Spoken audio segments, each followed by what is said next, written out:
Hi, I'm Alex, And I'm Raymond, and together we are HooverPhonic. and you're watching Toasted.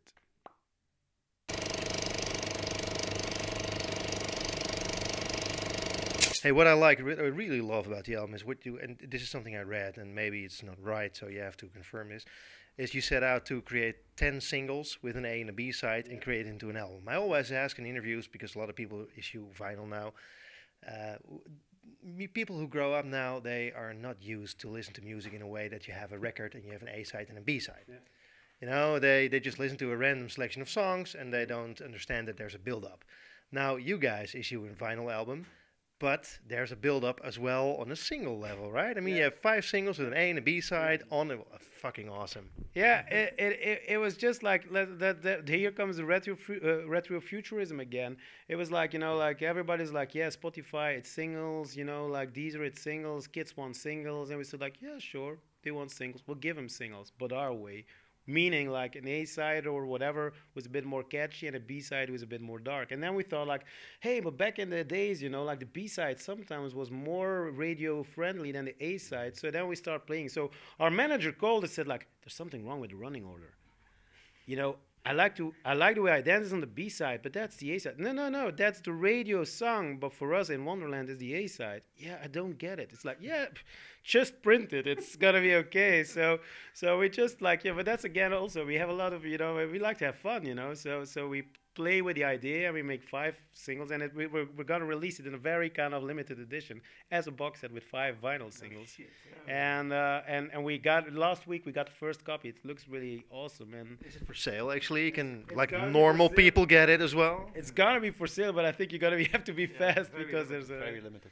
Yeah. but so yeah, it's that's a cool thing. Like we always evolve. So when we live in a more like single-minded society, we'll make singles, but we'll do it on our terms. And our terms is like, well, we're gonna give you 5 singles, but still, we like a kind of atmosphere and a vibe, and like and we like the kind of like tongue in cheek, and so that's why we did it. But it's also cool because it gives us a way to feature on every single a singer, a voice, one single. So we have like 6 singers because there's a duet single, but we have 6 singers, 3 girls, 3 boys, and it's just a great way of featuring and creating a vibe on one single and being able to kind of just be a bit more eclectic, because we have now these 6 colors. You gotta use them like 100%. Did it work like this? You had the musicians first, the singers, and then you wrote songs for them, or did you have certain songs and you got to pick voices with it?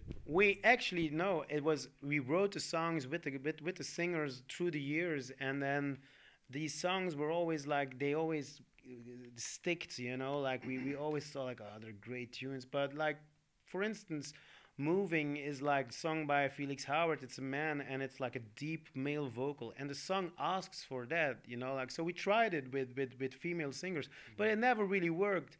So we actually what we did is we even kept the original vocal. So we had to convince the singers like we're not gonna re-record it. We want that vocal take because that's the vocal take that gives us goosebumps. That's the one that does it, that triggers us. And they were like, yeah, but I can redo it and I can do it better. So like, I don't care about better. I want that atmosphere. And we grabbed it on that day in that mood, like we were in a mood, like Felix had a big hangover on Moving. But hey, who cares? We did it, and there's something there that's magical. Don't throw away the magic, keep the magic and add some more. And that's what we did. So a lot of the vocals are demo takes but I'm very kind of like when I record demos, I do it really good because I always know there's something called demoitis, like the demo can be better. So I'm always very careful. So we actually built the album with a couple of tracks we had, and then we went from there. We said like, okay, now we want an A side for that singer one because we already have the B side, or we have the A side, we need a B side. And then we went again in the studio with these guys and wrote with them. But the cool thing is we always wrote with them because then you get that extra little flavor that they add to the mix.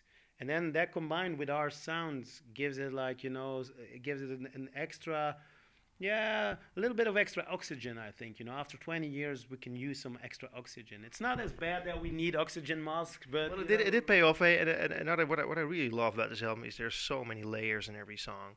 It's really well thought out. There are guitar parts where you don't expect them. Strings, lots of strings in there. How did you? Yeah, they're back. How do you work like that? I mean, do you have a song and you think like this part needs a string because it sounds so natural? He's a magician in that part, really. It's like like it. To be honest, people would be surprised how fast songs are written and arranged. We do it in a day.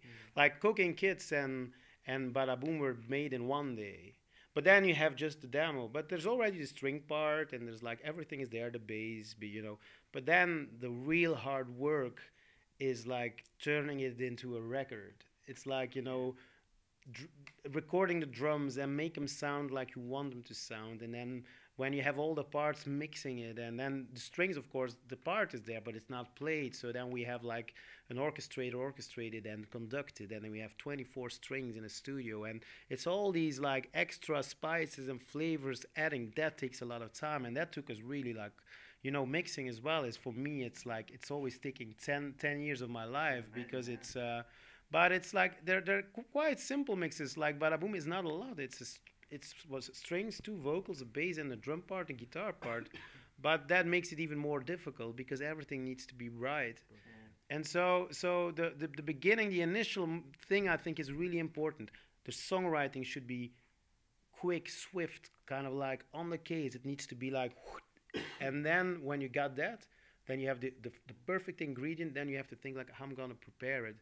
And that can be quite painful to kind of like be months in the studio. Sometimes he has to convince me like and say like, I'm not gonna mix it anymore. I'm gonna look for another guy to mix it. And he says like, no, you gotta mix it. You do it the best. You know how the record needs to sound. And then he really has to convince me because then I'm really depressed and think like, oh no, I can't. Well, you know what? It's that, or first it's gonna be done by somebody else. Then we have headaches about how it's done, and then it comes back to him anyway, and then he has to do it anyway. So we save ourselves the first part, and we go to plan B. Well, in fact, that's plan A, but he doesn't know that. So maybe you should call Danger Mouse. I don't know. Yeah. Well, if you can convince Sony to call him, well, we're okay with that. Hey, another song I love, Praise Be. I love the way it starts with the trumpets. What sample is that? I mean, is it the Deutsche Wochenschau or what is it? It's like everything in life. It's something very simple. It's like a mellotron. I don't know. Yeah, a mellotron. I'm quickly gonna explain. Mellotron was the first sampling instrument. It was a keyboard, looks a bit like an organ, and on every key there's like a tape machine. And like when you hit the key, the tape machine goes. And like they sampled it in the 60s, and then now digitally it's like Mtron. It's a sample library with all these sounds, and it's just in there. It was just, but nobody ever uses it because nobody's crazy enough to use it because everybody thinks what you think. This is some German whatever. But I thought like, whoa, this is a great sound, and I played it in front of the track, and we were like all like me and Sheert like, yeah, man, and Lucky Fons the third as well. He was like, yeah, man. So we used it. So it's a very simple thing that's there to grab, but nobody dares to grab it except us. Hey, we gotta wrap this up because I mean I have shitloads of more questions, but you guys have to come back and we'll finish this. So good to have you guys back. You're playing gigs tonight. You're playing in Utrecht, but I guess there will be another sold out tour coming up soon, right?